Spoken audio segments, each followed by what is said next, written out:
నమస్తే అండి. గిరిబాబు గారు, నా ఫ్రెండ్ ఒక అతను నేను కాల్ చేశాడు. విష్ణు, ఒక 10 lakhsలో ఒక మంచి కార్ తీసుకుందాం అనుకుంటున్నా. నా బడ్జెట్ 10 లక్షలు. నా దగ్గర ఒక 5 లక్షల రూపాయలు క్యాషు, నేను చిన్న చిన్న సేవింగ్స్ చేసుకొని చిట్టీలు వేసుకొని ఒక 5 లక్షల రూపాయలు సమకూర్చుకున్నాను. ఇంకొక 5 లక్షల రూపాయలు అవసరం ఉంటుంది. అయితే ఇంకేదైతే 5 లక్షలు ఉందో ఒక 3 లక్షలు మా వైఫ్ తన గోల్డ్ ఏదైతే ఉందో తను ఎక్కడైనా మార్ట్గేజ్ పెట్టి ఒక 3 లక్షలు తను సపోర్ట్ చేస్తా అన్నది. ఇంకొక 2 లక్షలు మా నాన్న ఇస్తా అన్నాడు. సో మొత్తంగా ఒక 10 లక్షలు సమకూరుతుంది కదా, కారు కొనుక్కుందామన్న ఆలోచనలో ఉన్నాను. సో నాది సరైన నిర్ణయమేనా, లేదంటే ఇంకేదన్నా సెకండ్ ఒపీనియన్ తీసుకోమంటావా అని నా ఫ్రెండ్ మొన్న కాల్ చేసి అడిగాడు. మరి ఏంటి నా ఫ్రెండ్కి వచ్చిన సందేహానికి, సెకండ్ ఒపీనియన్కి మీరేం చెప్తారు? యాక్చువల్గా లైఫ్ ఈజ్ బ్యూటిఫుల్ అండి.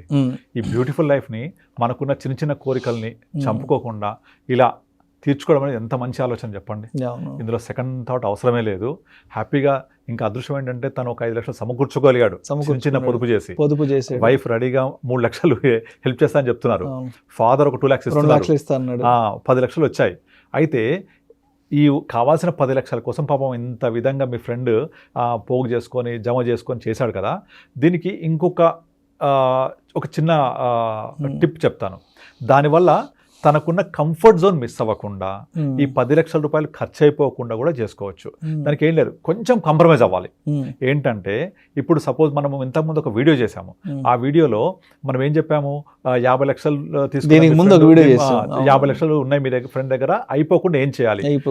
మనం ఏం చెప్పాము, దాన్ని 2 years డిఫర్డ్ చేసేసి ఆ 2 years తర్వాత వచ్చే గ్రోత్లో వచ్చి ఈఎంఐ కట్టండి అని చెప్పాం కదా. అయితే ఇక్కడ ఏంటంటే హోమ్ లోన్ లాగా మనం కార్ లోన్ని చూడడానికి లేదు, వీలు కాదు. ఎందుకంటే కార్ లోన్ మాక్సిమం 7 years ఇస్తారు. ఇప్పుడు మీ ఫ్రెండ్ దగ్గర 10 lakhs ఉన్నాయి. ఇది అయిపోకుండా ఉంచుకొని కూడా ఎలా చేయొచ్చు అని చెప్తున్నాను మీకు. అయితే ఎందుకంటే నేను చెప్పాను క్యాష్ ఇస్ కింగ్ అని. మరి ఇప్పుడు 10 లక్షల కోసం ఇంత ఇబ్బంది పడుతున్నావు, పొద్దున మెయింటెనెన్స్ డబ్బులు కావాలా, పెట్రోల్ కొట్టించాలా, పెట్రోల్ కొట్టియాలి, మరి అదేమని అడుగుతాడు. అంటే తనకు వచ్చే రెగ్యులర్ ఇన్కమ్ తక్కువ ఉండొచ్చు నాకు తెలిసి ఫ్రెండ్.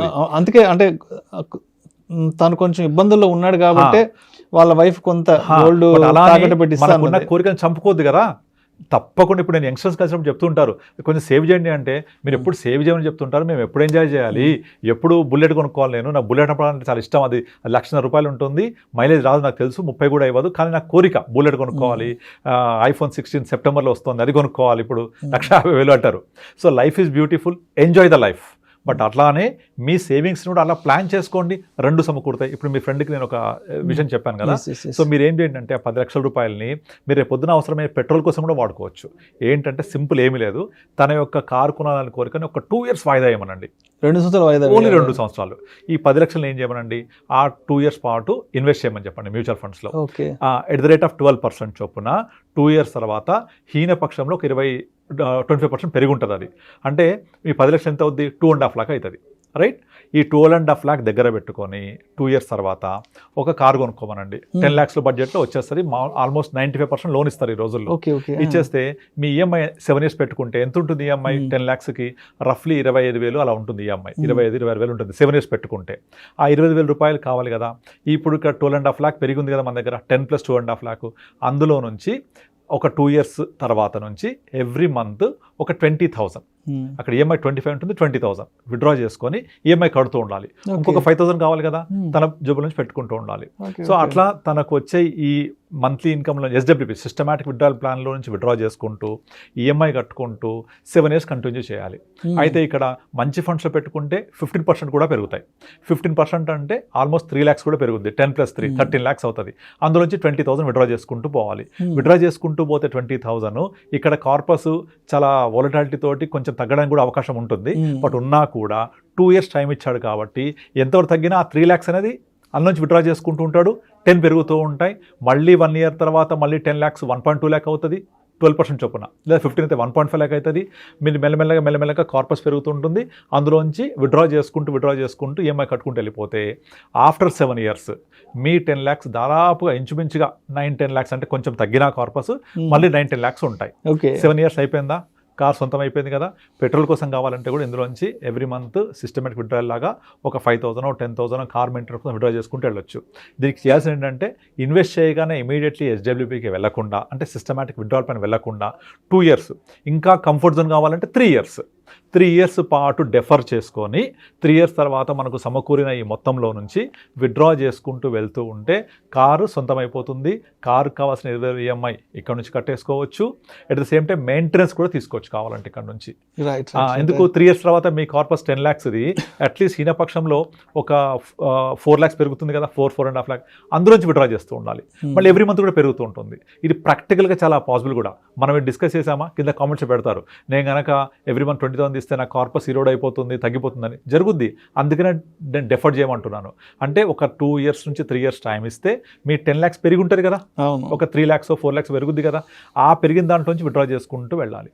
మీ 10 lakhs అలాగే ఉంటాయి. ఇక్కడ నేను కాన్సన్ట్రేట్ చేస్తున్నంత 10 lakhs గురించే. వచ్చిన గ్రోత్ని let it use for withdraw చేసుకుంటూ EMI కడుతూ వెళ్ళిపోవచ్చు. సింపుల్. మళ్ళీ కొంచెం ఒక 4-5,000 ఎక్స్ట్రా కూడా పెట్టేసుకొని మనం మెయింటెనెన్స్ కూడా చేసుకోవచ్చు. మళ్ళీ 7 years తర్వాత మీ 10 lakhs మీ దగ్గరే ఉంటాయి. మీకు కావాల్సిన పరంగా 10 lakhs వాడుకోవచ్చు. కావాలంటే తన వైఫ్కి గోల్డ్ మళ్ళీ విడిపించేసి మళ్ళీ హ్యాపీగా ఇచ్చేయచ్చు, ఫాదర్కి తిరిగి ఇచ్చేయచ్చు, కార్ సొంతం అవుతుంది.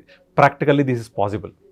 ఏం లేదు, ఒకటే తను కష్టపడాల్సింది ఏంటంటే ఒక 2 to 3 years తన యొక్క కోరికను వాయిదా వేసుకోవాలి. డబ్బులు తీసుకోవాలి, ఇన్వెస్ట్ చేయాలి, 2 years వెయిట్ చేయాలి, లేదా 3 years 2 or 3 years వెయిట్ చేసేసి బుక్ చేసుకోవాలి. చేసుకుంటే మన క్యాపిటల్ మన చేతుల్లోనే ఉంటుంది, మనకు కావాల్సిన కార్ మనకు వచ్చేస్తుంది, EMI వెళ్ళిపోతుంది. ఎగ్జాక్ట్లీ సేమ్ మనము హోమ్ లోన్ కూడా అప్లై చేయొచ్చు. హోమ్ లోన్ ఇంకా బెటర్ గా అప్లై అవుతారు, ఎందుకంటే హోమ్ లోన్ టెన్యూర్ ఎక్కువ టెన్యూర్ ఉంటుంది, 20-25 ఏళ్ళు ఉంటుంది కాబట్టి మనం ఇక్కడ 10 lakhs 1 year డెఫర్ చేసినా 2 years డెఫర్ చేసినా వచ్చే కార్ ఏదైతే గ్రోత్ ఉంటుందో దాన్ని మాత్రం విత్డ్రా చేసుకుంటూ వెళ్ళిపోవచ్చు హ్యాపీగా మనం డెఫర్ చేసుకుంటే. అందుకనే మీకు ఇన్వెస్ట్మెంట్ చేసి మన యొక్క కోరికలు తీర్చుకోవడం అనేది చాలా అవసరం. ఇప్పుడు అంతేగాని మీ ఫ్రెండ్కి అరే నీ కార్ ఎందుకురా ఇప్పుడని మీరు డిస్కస్ చేయకండి. Let him enjoy the life కదా. సో కానీ ఇక్కడ మళ్ళీ నేను ఇంతకుముందు చెప్పినట్టు క్రక్స్ ఏంటంటే మంచి ఫండ్ సెలెక్ట్ చేసుకోవడం, ప్రాపర్గా ప్లాన్ చేసుకోవడం, ఎలా డిఫర్ చేయాలి, తర్వాత విత్డ్రా చేసేటప్పుడు మళ్ళీ విత్డ్రాల్ కార్పస్ ఉంటుంది కదా, అది డిస్టర్బ్ అవ్వకుండా ఎట్లా బ్యాఫ్లో కన్వర్ట్ చేసుకోవాలి, ఇవన్నీ ప్రాపర్గా చేయాలి. చేసుకుంటే డెఫినెట్లీ మీ ఫ్రెండ్కి డబ్బులు ఉంటాయి, ప్లస్ తన కోరిక తీరుతుంది. హ్యాపీగా వైఫ్ తోటి కార్లో ప్రయాణం చేయొచ్చు. రైట్. సో మొత్తానికి ఇప్పుడు తన దగ్గరున్న 10 lakhs తీసుకెళ్ళి ఒక 2.5 years ఒక 3 years ఇన్వెస్ట్ చేసేసి దాని తర్వాత తను లోన్కి వెళ్ళగలిగితే దాని మీద వచ్చే రిటర్న్స్ EMI కట్టుకుంటూ హ్యాపీగా ప్రతి బ్యాంక్ లోన్ ఇస్తుంది, లోన్ ఇస్తుంది. లోన్ తీసుకొని 95% 100% లోన్స్ ఇస్తాయి కొన్ని, తీసుకొని ఆ లోన్ని ఈ 2 years తర్వాత పెరిగిన అమౌంట్ ఉంటుంది కదా దాన్ని విత్డ్రా చేసుకుంటూ వెళ్ళిపోవచ్చు. That's the best option. Super. Right. Thank you so much Giribabu garu. Thank you అండి.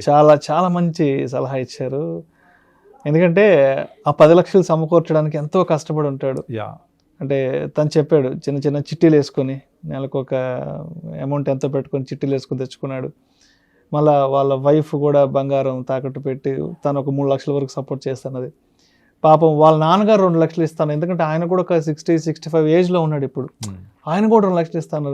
సో ఈ అమౌంట్ని ఒక్కటేసారి తీసుకెళ్ళి కార్ కొనేసేసి ఎగ్జాక్ట్లీ వాళ్ళకు ఇది బెస్ట్ ఆప్షన్ అండి. అంతేగాని నువ్వు కార్ ఎందుకు డిస్కస్ చేయకండి, అంటే కొనుక్కోమనండి, లైఫ్ ఎంజాయ్ చేయమనండి. అంటే ఇంకోటి ఏమవుతుందంటే ఇప్పుడు ఇంతమంది అంటే 3 కలిసి 10 లక్షల రూపాయలు సమకూర్చారు. అంటే ఇప్పుడు 10 లక్షల రూపాయలు పెట్టి కారు కొంటే 10 ఏళ్ల తర్వాత మొత్తం డిప్రిషియేట్ అయిపోతుంది. అవును ఎగ్జాక్ట్లీ. బట్ మీరు చెప్పిన ఆలోచన ఏదైతే ఉందో మన క్యాపిటల్ ఈ 3 సమకూర్చిన క్యాపిటల్ ఉంటుంది, దాని మీద రిటర్న్స్ వస్తాయి. ఆ రిటర్న్స్ తో కారు తీసుకుంటాం, కారు ఉంటుంది, మన డబ్బులు మన దగ్గర. ఒకటి ఏంటంటే 2 years డెఫర్ చేయాలి, అంటే 2 years టైం ఇవ్వాలి. ఇమ్మీడియట్లీ 10 లక్షలు రాగానే కొనుక్కోవద్దు, 2 years వెయిట్ చేయండి. ఈ డబ్బులు ఈ 10 lakhs జనరేట్ చేసే రిటర్న్స్ తోనే EMI కట్టుకుంటూ పోవాలి. ఎందుకంటే సింపుల్. ఇంతమంది కష్టపడి డబ్బు సమకూర్చి అది ఒక 5-6 ఏళ్ల తర్వాత 10 ఏళ్ల తర్వాత డిప్రిషియేట్ అయిపోతే మనసుకు బాధ అనిపిస్తుంది. బట్ ఇక్కడ ఆ కార్ యొక్క వాల్యూ డిప్రిషియేట్ అయినా కూడా పర్లేదు, ఎందుకంటే మన క్యాపిటల్ మనకు ఉంది కాబట్టి ఇక్కడ. Exactly. Right. Thank you so much Giribabu garu. Thank you అండి.